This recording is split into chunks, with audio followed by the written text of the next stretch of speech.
Bienvenue à tous dans cet entretien où nous allons parler immigration.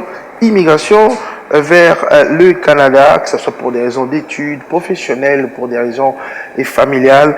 Et pour en parler, nous recevons sur ce plateau Eddy Balamboula. Il est consultant réglementé en immigration canadienne. Il est également promoteur de la compagnie Balkan Immigration Service. Bonjour et bienvenue. Bonjour. Parler immigration Canada, d'après tout le monde, c'est pas facile. Au niveau de l'ambassade du Canada, ce n'est pas facile d'immigrer au Canada. Les gens se demandent parfois pourquoi. C'est vrai, c'est vrai. On dirait que c'est le paradis, on veut entrer au paradis carrément. Non, c'est vrai, vous avez raison, ça n'est pas facile, tout simplement parce que la politique d'immigration au Canada est une politique d'immigration choisie, tout d'abord. Donc, le Canada a une façon de sélectionner les candidats à l'immigration au Canada parce qu'il souhaite avoir des candidats qui vont contribuer à l'économie canadienne. Donc, il ne suffit pas de vouloir aller au Canada. Vous pouvez y aller. Exilés, ils n'aiment pas les exils. Exact. Non, mais écoutez, c'est encadré tout ça. On peut aller demander l'asile, mais il faut avoir des raisons. Il faut avoir une bonne raison pour demander l'asile. Et il faut le démontrer. Et donc, l'asile n'est pas interdit. Bien au contraire, le Canada, c'est un pays qu'on appelle une terre d'asile d'ailleurs. Mais l'immigration économique est une immigration choisie. Le Canada veut être capable de sélectionner les candidats qui vont apporter quelque chose à son économie. Sur le plan professionnel, vous l'avez dit, mais dans quel domaine pour la plupart? Ben écoutez, il peut s'agir de domaines professionnels comme là, par exemple, on est en pleine pandémie. Les infirmières, par exemple, les infirmiers, ces genres de métiers sont souhaités et désirés en ce moment. Les conducteurs de grands camions sont recherchés en ce moment. Les électromécaniciens, par exemple.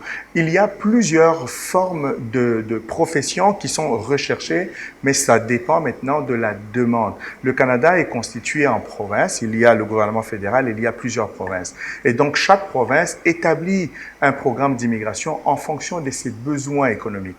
Et donc, une province peut avoir besoin de travailleurs de l'agriculture, et une autre peut avoir besoin, par exemple, des informaticiens. Et donc, ça dépend. Alors, une question peut-être qui me vient. Les gens qui sont formés en Afrique, les Canadiens risquent de dire, tiens, ils n'ont pas le niveau, parce qu'on a un autre regard, même au niveau de l'information, au niveau même du matériel didactique que nous utilisons. Je donne par exemple le cas des infirmières. Ils sont considérés, quoique pour les infirmiers par exemple, étant donné que c'est une profession réglementée aussi, il y a une mise à niveau qui doit se faire et puis les infirmiers qui ont pratiqué ici, une fois arrivés au Canada, doivent obtenir une licence ou un permis de pratiquer. Okay? Mais dans d'autres cas, par exemple, si vous avez étudié dans les universités congolaises ou africaines, vous pouvez tout à fait travailler au Canada. Il faudrait par contre faire ce qu'on appelle l'évaluation de votre diplôme d'études. On va faire une comparaison pour voir à quel niveau correspondent vos études congolaises par exemple ou bien africaines. Bon, au cas où vous arrivez, qu'on sent que vous n'avez pas le niveau, qu'on vous renvoie? Non, absolument pas. Non, pas du tout. On vous demande tout simplement de vous mettre à un niveau dépendamment de quelle profession vous voulez pratiquer. Par exemple, vous voulez aller vous établir au Canada aujourd'hui, travailler comme électromécanicien. Vous avez un diplôme à cet effet-là. Vous avez également l'expérience de travail. Ça compte pour beaucoup. Et on va faire une évaluation de votre diplôme pour voir, admettons qu'ici, ce diplôme correspond à un niveau licence. Bon, au Canada, on pourrait vous dire que oui, peut-être c'est un niveau de licence ou encore on vous dira non, c'est un niveau graduat. Et donc, si vous voulez être considéré au niveau licence, vous devez peut-être prendre tel cours d'appoint pour vous ajuster. Bon, question, les journalistes, ils ne sont pas voulus là-bas. Non, ils sont honnêtement, pas beaucoup parce que c'est un métier, il y en a beaucoup, hein, les journalistes, mais honnêtement, il n'y a pas une demande de journalistes ou de présentateurs d'émissions. Bon. Quoique, les journalistes ont compris. Vous pouvez faire d'autres professions. Il y a beaucoup d'autres professions. Si vous avez d'autres compétences, vous pouvez les pratiquer au Canada. Alors, vous êtes promoteur de la compagnie Balkan Immigration Service. Tout à fait. Et justement, vous assistez les personnes dans la demande d'admission, que ce soit à l'université, c'est ça. Que ce soit sur le plan professionnel. Oui. Est-ce que vous pouvez nous parler de votre structure? Alors, concrètement, tout d'abord, il faut commencer par comprendre que l'immigration au Canada est un domaine réglementé. Ce n'est pas tout individu qui peut accompagner des candidats à l'immigration au Canada. La loi de l'immigration canadienne établit cela il n'y a que les consultants réglementaires en immigration canadienne, les avocats, les parajuristes et les notaires. Que vous êtes? Oui, justement. Je suis consultant réglementé en immigration canadienne. Je suis également parajuriste et je suis notaire pour la province de l'Ontario. Et donc, cette catégorie de professionnels sont autorisés légalement à accompagner les gens.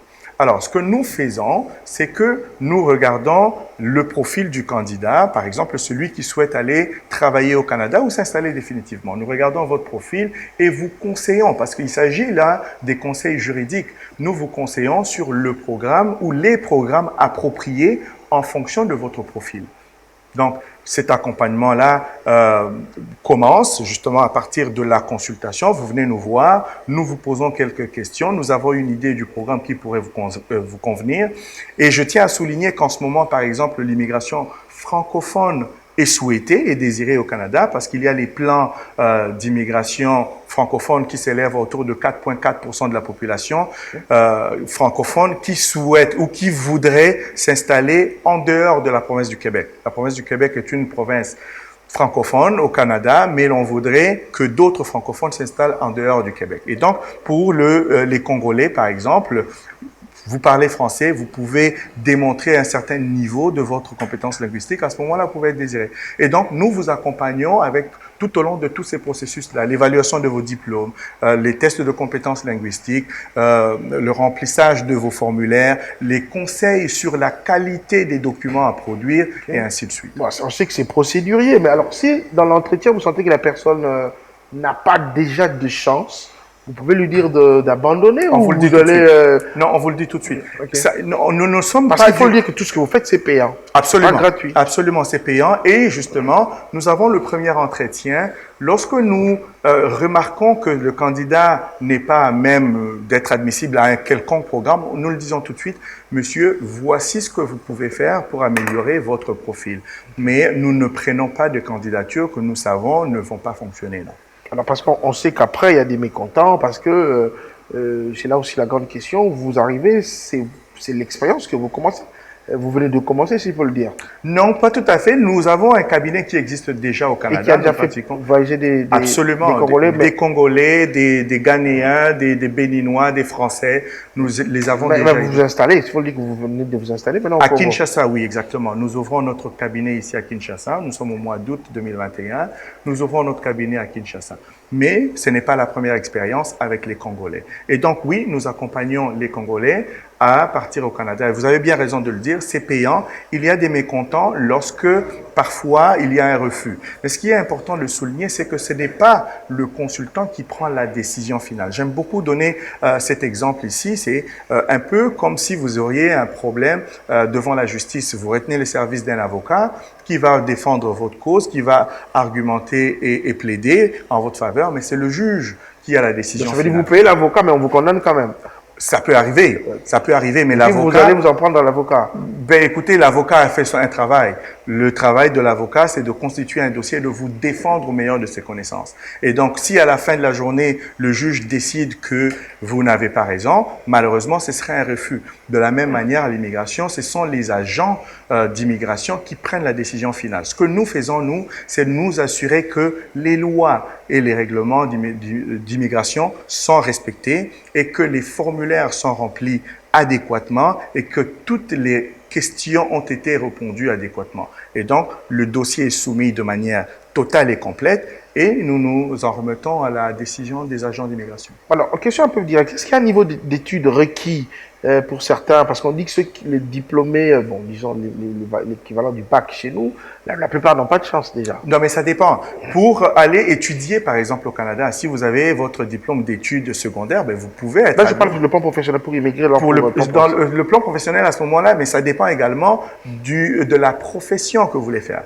Par exemple, si vous avez réussi à trouver un emploi, parce que vous pouvez le faire, hein, à partir de Kinshasa, par exemple, et c'est ce que nous faisons aussi, nous accompagnons les candidats, nous pouvons vous aider à trouver un emploi, vous apprendre en fait à concevoir votre résumé, votre CV, une lettre d'embauche et ainsi de suite.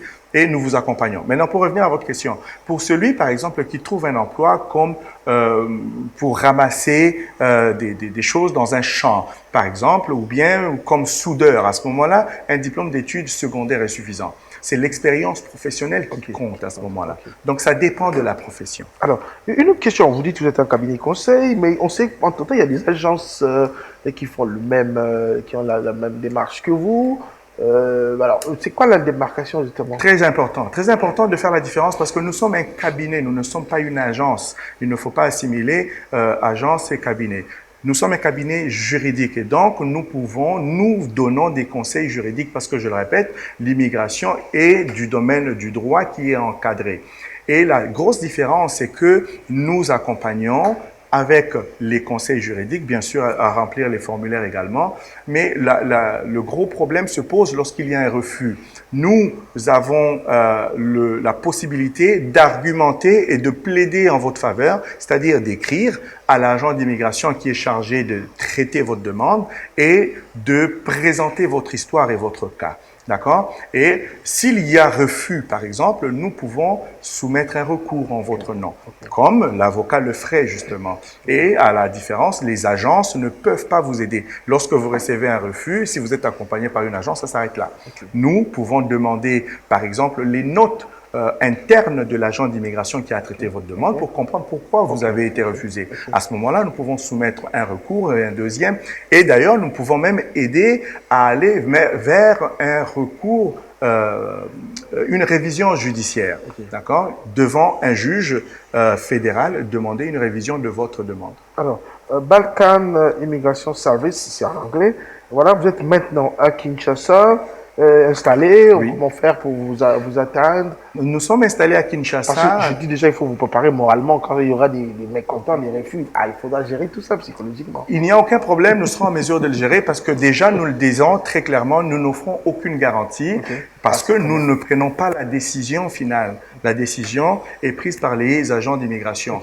Nous prenons la responsabilité d'accompagner nos candidats de manière très correcte et complète, mais nous ne garantissons pas la réussite ou bien une réponse positive à une quelconque demande. D'accord? Nous pouvons être joints sur l'avenue du Commerce. Nous sommes installés là. Nos bureaux sont sur 45 avenue du Commerce, coin Bokassa et avenue du Commerce, ce croisement-là. Et nous avons un numéro de téléphone au 243 829 10 76, donc 76 34.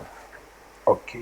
Eddie Balamboula, un message peut-être pour les Congolais aujourd'hui qui veulent immigrer au Canada pour terminer cet entretien? Alors, ce que je voudrais dire, c'est que nous sommes Balkan Immigration Service. Notre mission, en fait, c'est d'investir dans l'humain. Nous voulons aider un plus grand nombre qui ne sait pas comment faire pour se rendre au Canada et la plupart se font escroquer. Nous voulons vous dire, écoutez, vous pouvez faire ces démarches seuls, mais si vous ne voulez pas ou vous ne pouvez pas le faire, faites confiance à des professionnels qui ont la connaissance et la maîtrise de la loi d'immigration et de la politique d'immigration canadienne. Donc, vous pouvez nous faire confiance. Il y a d'autres consultants en immigration qui sont installés ici à Kinshasa. Faites-vous une faveur de ne pas vous faire escroquer par les charlatans qui existent. Donc, venez nous consulter. Il va nous faire plaisir de répondre à vos questions et de vous aiguiller, vous indiquer si vous pouvez, oui ou non, immigrer au Canada. Merci, c'était votre entretien, Eddie Balamboula, consultant réglementé en immigration canadienne, promoteur de la compagnie Balkan Immigration Service. Merci à vous de m'avoir reçu. Merci à vous également de nous avoir suivis de partout. Restez sur Univers Group Télévision pour vous informer. À très bientôt.